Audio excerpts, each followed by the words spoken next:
I know that I'm new, which is why I got a little overeager earlier, but prior to us getting here, how many times did we as Democrats try to shut down a hearing like this while the Republicans were in the majority? In my 23 years on this committee, never. Thank you. Mr. Chairman, I have a number of motions I would like to make at this time. The gentlelady is recognized. As the gentleman from Louisiana suggested, following Mr. Jordan's and Mr. Meadows' publishing an op-ed yesterday asserting that today's hearing is, and I quote, designed to interfere with the ongoing Supreme Court case, that statement is false. I ask unanimous consent to enter into the record the invitation letter that Chairman Cummings sent to Secretary Ross on January 8th, 2019. I object. The gentleman objects. Mr. Chairman, Okay. would my colleague yield for a second? Yes. Yes. I would plead with my friend from North Carolina, if we're going to go down the road of objecting to unanimous consent inclusions of material for the record, it will be a sad day for this committee, and two can play that game.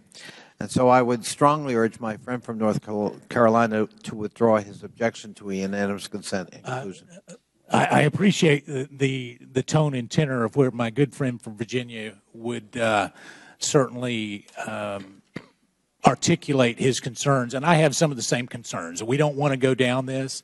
I would ask the gentlewoman to consider changing one of the phrases that she put in there, where she says this is false. I mean, you can say I have a resolution that contradicts. We have a number of things, but to suggest that it's false when we have a quote from a Democrat member of this committee stating what I said in my opening statement, there would certainly be evidence to support my opening statement. So if she wants to put in a resolution that offers a counterpart, I'd be glad to withdraw my objection. I will change my phrasing and say that we have several things that I would like to enter into the record that contradict what the statement that was put in place in your op-ed and by the gentleman from. Then I certainly withdraw my objection. And I thank both of my colleagues. Without objection, so ordered. Next document. Thank you. I ask unanimous consent to enter into the record the invitation letter that Chairman Cummings sent to Secretary Ross. That's the one we did. That letter was sent over a month before the Supreme Court agreed to hear the case. For the record, the chairman sent his invitation letter to Secretary Ross before either the district court in New York or the district court in California ruled in their cases. I would also like to ask unanimous consent to insert. Without objection, so ordered. On that was a second document, right? Nope, it's the same one. Okay, I was just elaborating. I would also like to ask unanimous consent to insert into the record the following letters from Chairman Cummings dating all the way back to March of last year on this exact same topic. There's a March 27, 2018 letter to Chairman Gowdy requesting this very hearing with Secretary Ross. He declined. There is an April 4, 2018 letter requesting documents from the Commerce Department. They refused. There is an April 24, 2018 letter asking Chairman Gowdy to issue a subpoena. He declined. There's a May 21, 2018 letter asking Chairman Gowdy to allow a vote on subpoenas. He declined. There is a June 28, 2018 letter from Chairman Cummings, Rep. Maloney, and 50 other Democratic members asking Secretary Ross to answer questions. He never did. There is an August 2, 2018 letter asking Chairman Gowdy again to hold a hearing with Secretary Ross. He refused. There's a September 24, 2018 letter from Representative Cummings and Representative Connolly asking Chairman Gowdy to subpoena Secretary Ross to testify about his misleading statements to Congress. He declined to do so. As all of these letters show, the Republican claim that we are trying to interfere with the Supreme Court case is completely contradicted. Without objection, the documents referred to by the gentlelady, Ms. Hill, ordered into the record. Thank you. We are an independent branch of government, and it's time we start acting like it. Thank you. Thank you very much. Mr. Chairman, could I do just one quick unanimous consent? Yes, please. The op-ed that was published yesterday, we'd like to enter that into the record from Mr. Meadows and myself. Just tell me a little bit more. Oh, he says it's not bad. I don't Very, know what it the Democrats, the op-ed that was on Fox News that is. Without objection, so ordered. Thank you. Households. But wait, there's more. In an effort to address some of my colleagues' objections, the Census Bureau agreed to conduct a 2019 census test specifically on the citizenship question. So it's just not true that this question is untested. We all know one of the biggest threats to the census is lack of trust in government. Today, people don't trust government and don't want to voluntarily provide private information.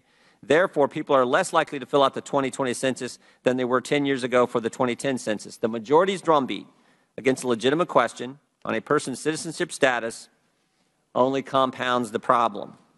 If self-response for the 2020 census declines, it will be due to the majority's spreading of misinformation instead of scaring people out of completing their census form. Let's work together to collect the data the Department of Justice says is needed to enforce the Voting Rights Act. The purpose of the data collected by the citizenship question is, after all, to ensure everyone's vote is counted fairly and no one suffers discrimination at the ballot box. Surely the majority does not object to a robust enforcement of the Voting Rights Act. Till last year, I would have assumed any data collected to assist in this would have been welcomed by my colleagues. I guess I was wrong. I guess I was wrong. What concerns me the most, though, about the majority's obsession with the citizenship question is it distracts from this committee's work from conducting oversight on other parts of the 2020 census. This committee should be holding hearings about the 2020 census use of its IT systems and cybersecurity preparations. After all, this will be the first time households can respond to the census questionnaire online. We should bring in the government publishing office to explain their epic contradicting disaster with the 2020 census print contract, which will cost taxpayers another $30 million if there are no cost overruns.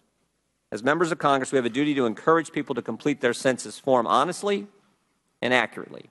Article 1, Section 2 of the Constitution requires the government to enumerate the population of the United States. If it were up to me, I would ask only one question. How many people are in your household?